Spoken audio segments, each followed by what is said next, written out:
Akan menjelaskan tentang definisi rekayasa ulang proses bisnis. Menurut Michael Hammer and James Campi, rekayasa ulang proses bisnis adalah mendesain ulang pemikiran fundamental dan radikal dari sistem bisnis untuk achieve perbaikan dramatis dalam kritis pengukuran kinerja kontemporer seperti biaya, kualitas, pelayanan, dan kecepatan. Sedangkan menurut Robert Jensen, pembaharuan proses dalam organisasi secara radikal yang banyak digunakan perusahaan untuk memperbaharui komitmen mereka terhadap pelayanan kepada pelanggan.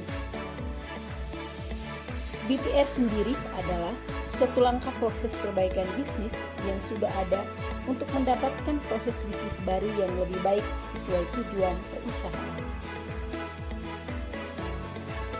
Saya Rosani Sanjaya akan menjelaskan karakteristik menurut Hammer dan Campi pada suatu proses bisnis yang telah direkayasa ulang akan mungkin memiliki karakteristik sebagai berikut. Yang pertama, beberapa pekerjaan digabung menjadi satu atau several jobs and combined into one.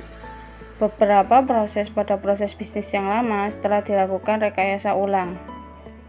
Setelah rekayasa ulang hanya akan mendapatkan sebuah proses yang telah mencakup ke semua fungsi dari beberapa proses yang terdapat pada proses bisnis yang lama. Yang kedua, para pekerja membuat keputusan atau worker make decision. Ada kalanya proses bisnis yang telah mengalami rekayasa ulang bukan pimpinan lagi atau pihak manajemen yang melakukan pengambilan keputusan, melainkan pekerja yang melaksanakan proses bisnis tersebut yang langsung dapat melakukan pengambilan keputusan. Yang ketiga, tahap dalam proses yang dilakukan menurut kebiasaan atau the step in the process are performed in the natural order. Tahap pengerjaan pada suatu proses bisnis benar-benar dikerjakan sesuai dengan urutannya, tanpa harus menunggu proses lain yang seharusnya tidak perlu ditunggu. 4. Proses memiliki banyak variasi atau proses have multiple version. Suatu proses bisnis bisa mempunyai beberapa versi. Artinya, proses bisnis yang bisa dijalankan adalah proses bisnis yang menangani kejadian-kejadian umum. Yang kelima, pekerjaan dilakukan pada tempat yang berarti work is performed where is the most sense. Pekerjaan benar-benar dilakukan pada tempat atau waktu yang sesuai. Keenam, pemeriksaan dan kontrol yang berkurang. Check and control are reduced. Berapa pemeriksaan dan kontrol di mana biaya kontrolnya lebih besar daripada biaya perbaikan. Saya Nadia Asti Agustin akan melanjutkan penjelasan dari Mbak Rosa Arni Sanjaya tentang karakteristik. Yang ketujuh, rujukan minimum atau reconciliation is minimized. Pencocokan berkas-berkas yang dirasa tidak perlu diminimalisasi sekecil mungkin. Sebagai contoh, pada proses procurement yang dulunya dilakukan pencocokan 3 berkas, yaitu purchase order, receiving report, dan invoice, hanya menjadi 2 berkas, yaitu purchase order dan invoice. Yang ke-8, manajer kasus membuat satu titik kontak atau a case manager provides a single point of contact untuk customer. Yang kesembilan yaitu hybrid centralized atau decentralized operation are prevalent, adalah pelaksanaan proses bisnis yang bisa mengambil beberapa tempat berbeda. Yang ke-10 adalah proses without added value are limit. Proses-proses yang tidak memberikan nilai tambah dihilangkan pada suatu proses bisnis. Saya Iqmal Salami Amin akan menjelaskan beberapa prinsip rekayasa ulang proses bisnis yang terdiri dari 7 poin, yaitu poin pertama, mengorganisasikan hasil dari seluruh langkah dalam proses, bukan satu langkah saja. Poin 2, orang yang mengusulkan desain proses baru tersebut harus bisa melakukannya dengan tepat.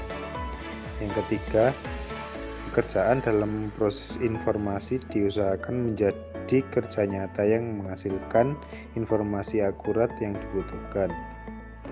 Poin 4, sumber-sumber produksi yang letaknya menyebar harus dibuat agar seolah-olah disentralisasikan.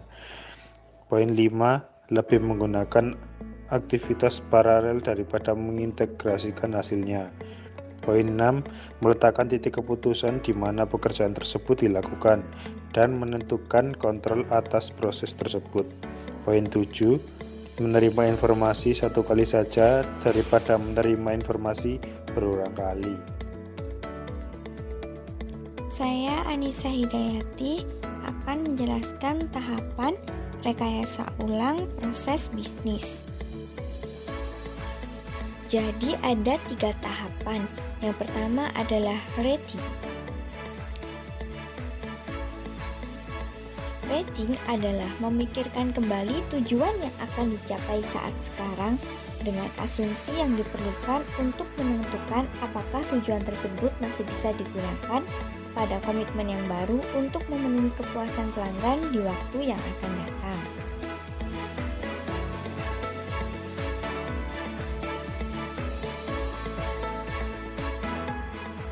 Kemudian yang kedua ada redesign.